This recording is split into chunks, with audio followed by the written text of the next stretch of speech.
নমস্কার বন্ধুরা, welcome back to sports mania. আপনাদের আগের দুটো ভিডিওতে এত সাপোর্ট দেখানোর জন্য অনেক অনেক ধন্যবাদ। আমরা চাই যে আপনারা এরকম ভাবে আমাদের এই ভিডিওগুলোকে সাপোর্ট করে দেন, যাতে আমরা আরো মোটিভেটেড হই এবং আরো ভালো ভালো ভিডিও আপনাদের সামনে তুলে ধরতে পারি। সো আপনাদের কাছে একটাই রিকোয়েস্ট, প্লিজ চ্যানেলটাকে একটা সাবস্ক্রাইব করে দিন। এটাই আমাদের অনেক অনেক মোটিভেশন দেবে। Thank you so much. যেমন কি আমরা আগের ভিডিওতে আপনাদের বলেছিলাম যে 17 তারিখ কিংবা 18 তারিখ কিন্তু অফলাইন টিকিট আসার সম্ভাবনা ছিল, আর যেই টিকিটগুলো কিন্তু আজকে 17 তারিখ হয়ে গেছে কিন্তু দেয়নি। তো আমাদের সূত্রে যতদূর খবর যে 18 তারিখ বা 19 তারিখ টিকিটগুলো আসতে পারে এবং মোহামেডান স্পোর্টিং ক্লাবের সামনে থেকে টিকিটের বক্স অফিস দেওয়া স্টার্ট হবে, যেখানে সমস্ত অফলাইনের টিকিটগুলো বিক্রি শুরু হবে। যেমন আপনারা এখানে ফটোতে দেখতে পাচ্ছেন যে এরকম একটা সেটআপ তারা মোহামেডান স্পোর্টিং ক্লাবের সামনে তৈরি করে, যেখান থেকে সেই টিকিটগুলো কিন্তু অফলাইনে বিক্রি হয়। 900 এবং 2000 এর টিকিটগুলো কিন্তু সেখানে পাওয়া যেতে পারে। এটাই বলে আমাদের মনে হয়, কিন্তু যতদূর সম্ভাবনা বুক মাই শোতে এই 900 আর 2000 এর টিকিট কিন্তু এরা বিক্রি করেনি। আমাদের যতদূর মনে হচ্ছে যে 900 আর 2000 এর টিকিট গুলো তারা সিএবির কোনো বড় হত্যাকর্তা বিধাতা আছেন, যারা এই টিকিট গুলোকে কিন্তু ব্লক করে রেখেছেন এবং সেগুলোকে তারা বুক মাই শোতে ছাড়েনি। এটার কারণ আমাদের যতদূর মনে হচ্ছে যে 900 টিকিট গুলো যদি তারা ছেড়ে দিতেন তাহলে কিন্তু বেশি দামের টিকিট গুলো বিক্রি হতো না। এবং আজকেও আমরা দেখছি যে দুপুর বেলার দিকে কিন্তু সমস্ত 3500, 5000, 6000, 15000 এর টিকিট গুলো কিন্তু আবার বুক মাই শোতে এসেছিল। তো কেন এরকম আসছে, কেন তারা 900 আর 2000 এর টিকিট গুলো বিক্রি করছে না?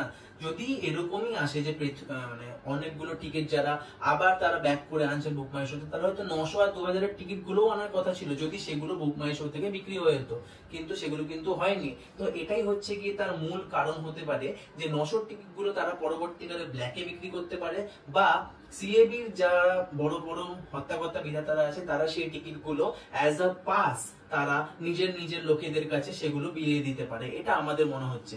আর 2000 এর টিকিটও কিন্তু এই কারণেই আসেনি, কেননা 900 টিকিটটা যদি মানে না দেয় কিন্তু 2000 এর টিকিটটা দেয়, তাহলে লোকে বলবে যে আমি 900 টিকিট 2000 এর বেশি দামে গিয়ে কিনবো না। সেই জন্য তারা 900 এবং 2000 এই দুটো টিকিটই তারা ব্লক করে রেখেছে, যাতে 900 টিকিট গুলো তারা মিনিমাম 2000 টাকা রেটে বিক্রি করতে পারে এবং 2000 টাকার টিকিট গুলো তারা 3 থেকে 3500 এর রেটে বিক্রি করতে পারে। তো এটাই হচ্ছে কি তাদের মূল উদ্দেশ্য হতে পারে, যেটা আমরা এখন অবধি কিন্তু কনফার্ম নই, তবে আমাদের এটাই মনে হচ্ছে। আর গাইজ, আমাদের কাছে খবর আছে, মোটামুটি আমাদের যে সূত্র আছে তাদের থেকে আমরা খবর পেয়েছি যে সিএবির যারা মেম্বার রয়েছে বা সিএবির যারা চেনা পরিচিত রয়েছে, তারা কিন্তু এই 900 এবং 2000 এর টিকিটগুলো পাচ্ছে অ্যাজ আ পাস, আর তারা সেই টিকিটগুলো তাদের কাছে রেখে দিচ্ছে বা তাদের বন্ধু বান্ধবদের দিয়ে দিচ্ছে। সেই জন্যই হয়তো টিকিটগুলো ছাড়া হচ্ছে না। প্রথম ম্যাচ যেহেতু এবং এত সুন্দর একটা ওপেনিং সেরিমনি হচ্ছে, সেখানে দিশা পাটানি, শ্রেয়া ঘোষাল এবং আরো অন্যান্য শিল্পীরা আসতে চলেছেন, শাহরুখ খান আসতে চলেছেন এবং Virat Kohli. RCB versus KKR এত সুন্দর একটা ম্যাচ, যেটা সবচেয়ে পুরনো রাইভেলরি বলে আমরা মনে করি। গৌতম গম্ভীর, বিরাট কোহলি, এই যে রাইভেলরিটা চলে আসছে, এইটা দেখার জন্যই কিন্তু সবাই এত দিন ধরে উৎসুক হয়েছিল। সেই জন্যই হয়তো তারা 900 আর 2000 এর টিকিট গুলো এখানে দেয়নি। কিন্তু তার ঠিক পরের ম্যাচটা এসআরএইচ ভার্সেস কেকেআর যে ম্যাচটা আছে ইডেন গার্ডেন্সে, সেটার জন্য কিন্তু আমরা দেখেছিলাম বুক মাই শোতে শুরুর দিনে 900 এবং 2000 এর টিকিট কিন্তু কিছুক্ষণের জন্য হলেও অ্যাভেলেবেল ছিল। কিন্তু আজকের ম্যাচে মানে 22 তারিখের যে ম্যাচটা আছে সেটার জন্য কিন্তু আমরা 2 সেকেন্ডের জন্য 900 বা 2000 এর টিকিট অ্যাভেলেবেল হতে দেখিনি। এটার কারণ কি হতে পারে আপনারাই কমেন্টে জানান। আর গাইজ, যদি অফলাইন টিকিট কালকে বা পরশু দিন অর্থাৎ 18 বা 19 তারিখ বিক্রি হয়, তাহলে আমি আমার বন্ধুরা মিলে কিন্তু যাব সেইখানে অফলাইন টিকিট কিনতে।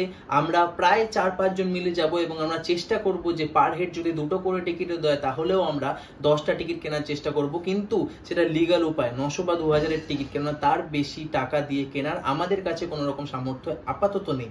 তো আমরা সেই টিকিটগুলো কিনবো এবং আমরা যে কজন যাব, ধরে নিন 4 জন বা 5 জন যাচ্ছি, তাদের জন্য যে টিকিটগুলো লাগবে 4টে বা 5টা, সেগুলো রেখে বাকি যে টিকিটগুলো আমাদের কাছে এক্সট্রা থাকবে সেগুলো কিন্তু আমরা আমাদের সাবস্ক্রাইবারদের জন্য আমরা সেটাকে গিভ অ্যাওয়ে করব। সুতরাং আপনারা কিন্তু কমেন্টে প্লিজ বেস্ট অফ লাক বলবেন, এবং যদি আমরা টিকিট পেয়ে যাই তাহলে আমাদের কাছে আপনাদের কাছে আমাদের তরফ থেকে আরেকটা ভিডিও আসবে, যেখানে আমরা একটা গেম খেলাবো যার সাহায্যে আমরা আপনাদেরকে সেই টিকিটগুলো কিন্তু পাঠাতে পারি। So stay tuned.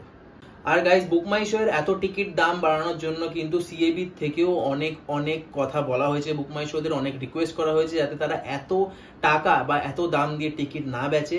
সৌরভ গাঙ্গুলির যে দাদা রয়েছেন, স্নেহাশিস গাঙ্গুলি, সিএবির হত্যাকর্তা বিধাতা, তিনি কিন্তু বলেছেন, তিনি কিন্তু অনেকবার রিকোয়েস্ট করেছেন বুক মাই শো এর যারা রয়েছেন তাদেরকে, যাতে তারা টিকিটের প্রাইস যাতে কমাতে পারে। যেহেতু প্রথম আর সেকেন্ড ম্যাচের টিকিট প্রায় বিক্রি হয়ে গেছে, সেগুলো তো আর কমানো যাবে না, কিন্তু থার্ড ম্যাচ থেকে তারা কিন্তু টিকিটের দাম কমানোর চেষ্টা করবেন, যেরকম কি আমরা আগের ভিডিওতে আপনাদেরকে জানিয়েছিলাম। আর গাইজ, আপনাদের জন্য কিন্তু একটা খুবই ভালো খবর রয়েছে। যারা যারা কলকাতা প্রেমী এবং কেকেআর ফ্যান, তাদের জন্য খুব ভালো খবর এটা, যেটা হচ্ছে গিয়ে কলকাতা কিন্তু প্র্যাকটিস ম্যাচ স্টার্ট করে দিয়েছে, এবং আপনারা যদি কলকাতা সেই প্র্যাকটিস ম্যাচগুলো দেখতে চান তাহলে আপনারা এই অ্যাপটার মধ্যে যেতে পারেন, যেটার নাম হচ্ছে গিয়ে নাইট ক্লাব, যেটা আপনারা প্লে স্টোরে পেয়ে যাবেন। সেখানে গিয়ে আপনারা কিন্তু কলকাতার প্র্যাকটিস ম্যাচগুলো লাইভ দেখতে পারেন। আজকেও একটা প্র্যাকটিস ম্যাচ ছিল যেটা আমরা দেখছি, এবং কলকাতা কিন্তু প্র্যাকটিসে বিধ্বংসী ব্যাটিং আর সাথে বোলিং করছে, সুতরাং দেখবেন অবশ্যই, এবং সেখানেও আপনারা মজা নিতে পারেন। সো গাইজ, শেষে এটাই বলার যে আমরা কিন্তু অবশ্যই চেষ্টা করব অফলাইনে গিয়ে টিকিট কালেক্ট করার 900 এবং 2000-এর, এবং আমাদের দেওয়া কথা মতো যদি আমরা টিকিট পেয়ে যাই এবং যতগুলো আমরা চাইছি ততগুলোই পেয়ে যাই, তাহলে কিন্তু আমরা অবশ্যই আমাদের চ্যানেল থেকে এমন কিছু খেলার প্রিপারেশন নেব যেটাতে আপনাদেরকেও আমরা কিন্তু সেই টিকিটগুলো অবশ্যই গিভঅ্যাওয়ে করতে পারি। সুতরাং চ্যানেলটাকে অবশ্যই সাপোর্ট করুন। সাপোর্ট দেখানোর জন্য আপনাদের কিচ্ছু করার দরকার নেই, শুধু ভিডিওটাকে লাইক করবেন আর নিচে সাবস্ক্রাইব বাটনটাকে প্লিজ একবার ক্লিক করে দেবেন, যাতে আমাদের অনেক অনেক সাপোর্ট হবে। So thank you so much ভিডিওটা লাস্ট অবধি দেখার জন্য। Stay happy, stay healthy and সায়োনারা।